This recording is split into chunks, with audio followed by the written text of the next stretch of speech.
হাসিনা ওয়াজেদ বৈধ প্রধানমন্ত্রী, এরা অবৈধ। হাসিনা ওয়াজেদ প্রধানমন্ত্রী হিসেবেই ঢাকাতে শাহজালাল এয়ারপোর্টে নামবেন, স্যালুট দিয়ে নিয়ে যেতে হবে। শুভেন্দু অধিকারী পশ্চিমবঙ্গের নবনির্বাচিত মুখ্যমন্ত্রী হতে যাচ্ছেন। আমরা শুভেন্দুর বক্তব্য শুনলাম যে বাংলাদেশের অকৃত্রিম বন্ধু শুভেন্দু অধিকারী 2024 সালের 5 অগাস্ট পরবর্তী সময়ে তৎকালীন বাংলাদেশের দখলদার সরকারের বিরুদ্ধে এক কড়া প্রতিবাদ জানিয়েছিলেন। এই জন্য আমাদের তার প্রতি কৃতজ্ঞতা। আমরা যেভাবে সেই দখলদার সরকারের প্রতি কড়া প্রতিবাদ বলা যায় গত 2 বছর যাবতই জারি রেখেছি, শুভেন্দু অধিকারীও ক্ষুব্ধ প্রতিক্রিয়া ব্যক্ত করেছিলেন গণমাধ্যমের নিকট। এটি আমাদের আশা জাগায়, আমাদের ভরসা জাগায়, এবং সেই শুভেন্দু অধিকারী আজকে পশ্চিমবঙ্গের মুখ্যমন্ত্রী হতে যাচ্ছেন। আজকে আমরা যে মুহূর্তে ভিডিওটা নির্মাণ করছি, ভোট গণনা প্রায় শেষ পর্যায়ের দিকে, সন্ধ্যে 6টায়।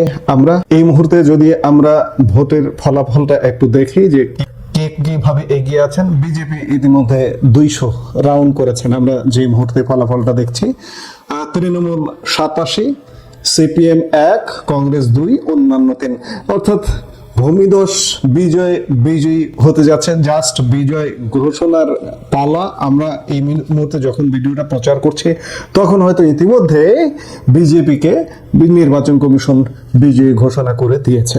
কাজেই আমরা শুভেন্দু অধিকারীকে আবারও অভিনন্দন জানিয়ে এই আলাপটা শুরু করতে চাই। আমরা আজকে আলাপ করতে চাই যে কোন ম্যাজিকে বিজেপি পশ্চিমবঙ্গে বিধানসভা নির্বাচনে ভূমিধস বিজয়ী হলো।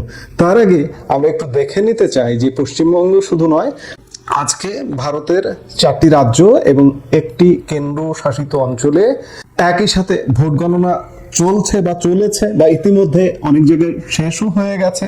পশ্চিমবঙ্গ, তামিলনাড়ু, কেরালা, আসাম এবং কেন্দ্র শাসিত অঞ্চল পেদুচেরিতে ভোট গণনা হয়েছে ইতিমধ্যে। আমরা যে মুহূর্তে ভিডিওটা প্রচার করছি অনেক জায়গায় ফলাফল চূড়ান্তভাবে ঘোষণা করা হয়েছে, বেসরকারিভাবে বিজয়ী ঘোষণাও করা হয়েছে ইতিমধ্যে। এই সবগুলোর মধ্যে আমাদের জন্য আমি আগেও একাধিক ভিডিওতে বলেছি, আজকেও বলছি যে অন্য রাজ্যগুলোর চেয়ে আমাদের সবচেয়ে গুরুত্বপূর্ণ হচ্ছে পশ্চিমবঙ্গ বিধানসভা নির্বাচন। পশ্চিমবঙ্গ সরকারে কে আসছে এটি একটি গুরুত্বপূর্ণ, কারণ বাংলাদেশ বলতে ভারতের ভারতের পশ্চিমবঙ্গের সাথে যাবতীয় লেনদেন, যাবতীয় ভাবের আদান প্রদান, যাবতীয় ব্যবসা বাণিজ্য, মানুষের যাতায়াত, সবকিছু 80 থেকে 90% এটি দিয়ে হয়। এই জন্য আমাদের পশ্চিমবঙ্গটা অত্যন্ত গুরুত্বপূর্ণ। আমরা একটু ইতিহাস থেকে যদি দেখে নেই যে পশ্চিমবঙ্গে এখন পর্যন্ত বিভিন্ন সময় বিভিন্ন দলের শাসন হয়েছে, শাসন জারি হয়েছে। কখনো কখনো অস্থির পরিস্থিতির কারণে রাষ্ট্রপতির শাসনও জারি হয়েছে। 1947 সালে দেশভাগের পর 47 থেকে 1967 পর্যন্ত, স্বাধীনতার পর প্রায় 20 বছর কংগ্রেস সেখানে একচ্ছত্র ক্ষমতায় ছিল। এরপর খানিকটা অস্থিরতার যুগ ছিল, যুক্তফ্রন্ট, এবং এটিকে অস্থিরতার যুগই বলা হয়। 1967 থেকে 1972 এই সময়ে বারবার সরকার পরিবর্তন হয়েছে এবং কখনো কখনো রাষ্ট্রপতির শাসন জারি হয়েছে, কখনো 1 বছরও অনেক সরকার থাকে, এমনটাও ঘটেছে এই অস্থিরতার যুগে। এই অস্থিরতার যুগ পেরিয়ে 1977 সালে আসে বামফ্রন্ট, এবং এটিকে বলা হয় বামফ্রন্ট যুগ। 1977 থেকে 2011 সাল টানা 34 বছর বামফ্রন্ট সরকার শাসন করে, যা ভারতের ইতিহাসে অন্যতম দীর্ঘতম সংসদীয় শাসন। এরপর 2011 সালে পশ্চিমবঙ্গের মসনদে আসে তৃণমূল কংগ্রেস। 2011 সালে পরিবর্তনের পর থেকে মমতা বন্দ্যোপাধ্যায়ের নেতৃত্বে তৃণমূল কংগ্রেস ক্ষমতায় এখন পর্যন্ত রয়েছে, আজকে পর্যন্ত, বা 7 তারিখে হয়তো সরকার গঠন হবে। ফলাফল ইতিমধ্যে আমরা জেনে গেছি, বিজেপি এখানে সরকার গঠন করছে, ভূমিধস বিজয়ী হয়েছে। পশ্চিমবঙ্গ বিধানসভায় মোট আসন সংখ্যা 294টি। এর মধ্যে একটি কেন্দ্র দক্ষিণ 24 পরগনার ফলতায় নির্বাচনী অপরাধ এবং গণতান্ত্রিক প্রক্রিয়া ভঙ্গের অভিযোগে সমগ্র বিধানসভায় ভোট বাতিল করা হয়েছে। ওই কেন্দ্রে ফের ভোট হবে আগামী 21শে মে, গণনা হবে 24শে মে। তাই সোমবার ফলতা বাদে বাকি 293 কেন্দ্রের ভোট গণনা অনুষ্ঠিত হয়েছে। আমরা মোটামুটি ইতিহাস দেখলাম, সার্বিক অবস্থা দেখলাম। এখন আমরা একটু বুঝতে চাই যে কোন ম্যাজিক গুণে পশ্চিমবঙ্গে ভারতের স্বাধীনতার পর প্রথমবার বিজেপি সেখানে সরকার গঠন করতে যাচ্ছে। বাংলার রাজনীতিতে এক ঐতিহাসিক মুহূর্ত। দীর্ঘ 15 বছরের তৃণমূল শাসনের অবসান ঘটিয়ে মহাকরণ বা নবান্নের দখল নিতে চলেছে ভারতীয় জনতা পার্টি, অর্থাৎ ভারতের কেন্দ্রীয় সরকার যে দলটি শাসন করছে সেই দলটি এবার পশ্চিমবঙ্গের মসনদের দায়িত্ব নিতে যাচ্ছে। খানিকটা অপ্রত্যাশিতভাবেই প্রায় 2 শতাধিক আসন নিয়ে বাংলার মসনদে বসতে চলেছে গেরুয়া শিবির। কিন্তু সবার মনে এখন একটাই প্রশ্ন, কোন ম্যাজিকে বাংলার এই অভূতপূর্ব গেরুয়া ঝড়ের আসল কারণ কি? কেন মানুষ 15 বছরের চেনা সরকারকে সরিয়ে পরিবর্তনের জোয়ারে গা ভাসালো? এই মুহূর্তের ভিডিওতে আমরা সেই মহা ভোট বিপ্লবের নেপথ্য কাহিনী বুঝতে চেষ্টা করব। বন্ধুরা, বঙ্গে বিজেপির এই বিরাট জয়ের অন্যতম প্রধান কারণ হলো ধর্মীয় মেরুকরণ। যদি আমরা প্রচারের দিকে তাকাই তবে দেখব শুভেন্দু অধিকারীর লাগাতার হিন্দুত্বের প্রচার ভোটারদের মনে গভীর প্রভাব ফেলেছে। অমিত শাহর অভিন্ন দেওয়ানি বিধির প্রতিশ্রুতি এবং সর্বোপরি বাঙালি মধ্যবিত্ত হিন্দুদের মধ্যে অনুপ্রবেশকারী এবং রোহিঙ্গাদের ভয় ধরানো বিজেপির এই প্রচার কৌশল বাংলায় এক প্রকার অকল্পনীয় কাজটি করে দেখিয়েছে। ভোটের ফল বিশ্লেষণ করলে দেখা যাচ্ছে বাংলা স্পষ্টত হিন্দু ভোট এবং মুসলমান ভোটে বিভক্ত হয়ে গেছে। যদিও অনেক কেন্দ্রে মুসলিম ভোট কিছুটা বিভক্ত হয়েছে, কিন্তু সে তুলনায় হিন্দু ভোটাররা অনেক বেশি একজোট হয়ে তৃণমূলের বিরুদ্ধে ভোট দিয়েছেন। অন্তত প্রাথমিক পর্যবেক্ষণে তেমনটাই মনে হচ্ছে। এই মেরুকরণই বিজেপির জয়ের ভিত তৈরি করে দিয়েছে। বিজেপির জয়ের কারণ ব্যাখ্যা করতে গেলে অবশ্যই বলতে হয় প্রতিষ্ঠান বিরোধিতার কথা। রাজ্যে টানা 15 বছর ধরে সরকার চালানোর দরুন তৃণমূল সরকারের বিরুদ্ধে একটা সহজাত ক্ষোভের জায়গা তৈরি হয়েছিল।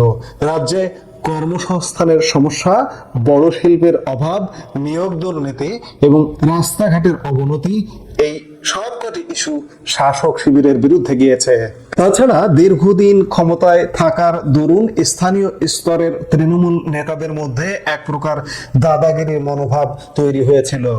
বাড়ছিল তোলাবাজি, কাটমানি এবং সিন্ডিকেট রাজের অভিযোগ। সাধারণ মানুষের মনে এই নিয়ে দীর্ঘদিন ধরে ক্ষোভ জমা হচ্ছিল। বিজেপি খুব চতুরভাবে সেই জনক্ষোভকে কাজে লাগাতে নিজেদের উপযুক্ত বিকল্প হিসেবে তুলে ধরেছে। বিজেপির এই জয়ের অন্যতম চাবিকাঠি হলো তাদের আত্মোপলব্ধি। 2021 সালের প্রচারে তারা যে ভুলগুলো করেছিল সেগুলি একটিও এবার করেনি। আগেরবার মমতা বন্দ্যোপাধ্যায়কে ব্যক্তিগত আক্রমণ, দিদি ও দিদি স্লোগান কিংবা ভিন রাজ্যের নেতাদের অতিরিক্ত দাপাদাপি বাঙালি ভোটাররা ভালোভাবে নেয়নি। 2021 পর্যন্ত বিজেপির সভা সমিতিতে কৈলাস বিজয় বর্গীয়র মতো ভিন রাজ্যের নেতাদেরই নিত্যদিন সংবাদ মাধ্যমে মুখ দেখাতে দেখা যেত। তাছাড়া দলের অন্দরে গোষ্ঠী কন্দল এবং কামিনী কাঞ্চনের অভিযোগে গেরুয়া শিবির জর্জরিত ছিল। কিন্তু এবার ভোটের অনেক আগে থেকে খোদ অমিত শাহ সেসব কঠোরভাবে নিয়ন্ত্রণ করেছেন। এবার কেন্দ্রীয়ভাবে মমতাকে ব্যক্তিগত আক্রমণ না করে তৃণমূলের প্রশাসনিক ব্যর্থতা এবং স্থানীয় ইস্যুকে বেশি গুরুত্ব দেওয়া হয়েছে। এর ফলে মমতা বন্দ্যোপাধ্যায় তার চিরাচরিত বিরোধিতার রাজনীতি করার সুযোগই পাননি। নিরুপায় হয়ে তিনি নির্বাচন কমিশনকে শত্রু হিসেবে বেছে নিলেও সেই কৌশল এবার আর কাজে দেয়নি। 2021 থেকে 2026 এই 5 বছর ধরে গেরুয়া শিবির তাদের ওপর লেপে থাকা বহিরাগত তকমা ঝেড়ে ফেলার এক মরিয়া চেষ্টা চালিয়ে গেছে। সেই উদ্দেশ্যেই শ্রমিক ভট্টাচার্যের মতো বাঙালি ভদ্রলোককে রাজ্য সভাপতি করা হয়েছিল। সাংস্কৃতিক পরিবর্তনের দিকেও নজর দেওয়া হয়েছিল লক্ষণীয়ভাবে।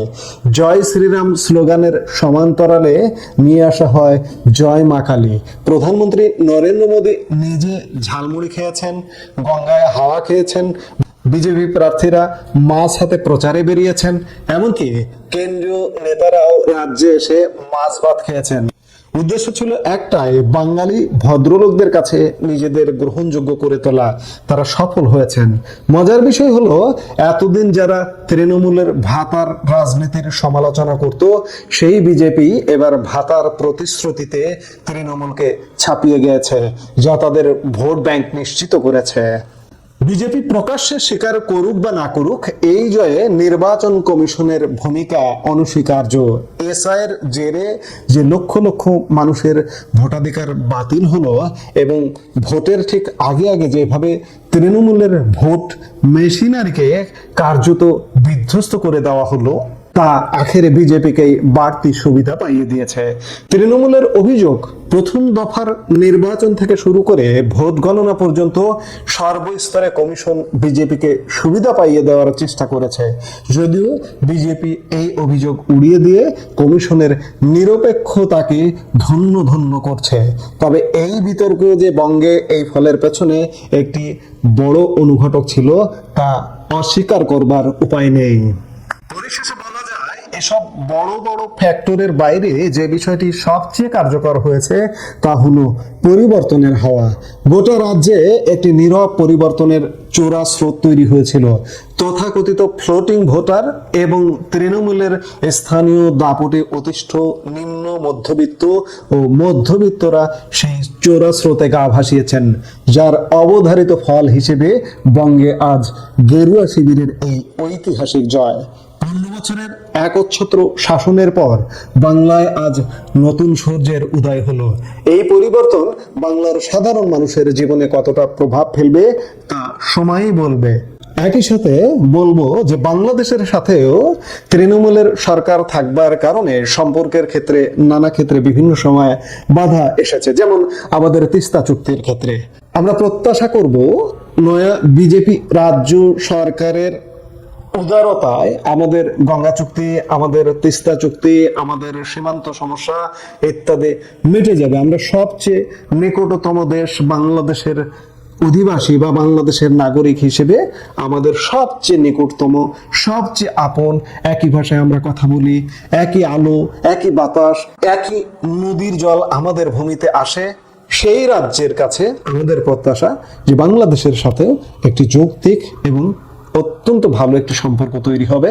এবং শুভেন্দু অধিকারী শুরুতেই যে কথাটি বলেছিলেন বাংলাদেশের একটি দখলদার সরকারকে নিয়ে, যে এরা বৈধ নয়, শেখ হাসিনা বৈধ, বাংলাদেশেও রাজনীতি একটা ইতিবাচক ধারায় আসবে। আমরা বলছি না যে ভারত বা শুভেন্দু অধিকারী মুখ্যমন্ত্রী হলেই আওয়ামী লীগকে এখানে ক্ষমতায় বসিয়ে দেবে, তা নয়। আওয়ামী লীগের নিজের চেষ্টায়, নিজের যোগ্যতায় ভবিষ্যতে রাজনীতিতে বাংলাদেশে ফিরবে এবং ক্ষমতায় ফিরবে। আমরা সোজা কথায় একটা সুন্দর প্রতিবেশী সুলভ আচরণ প্রত্যাশা করি। এই মুহূর্তে ভিডিও থেকে বিদায় নিতে চাইছি। সবাই ভালো থাকুন, সুস্থ থাকুন। দেখা হবে পরবর্তী ভিডিওতে।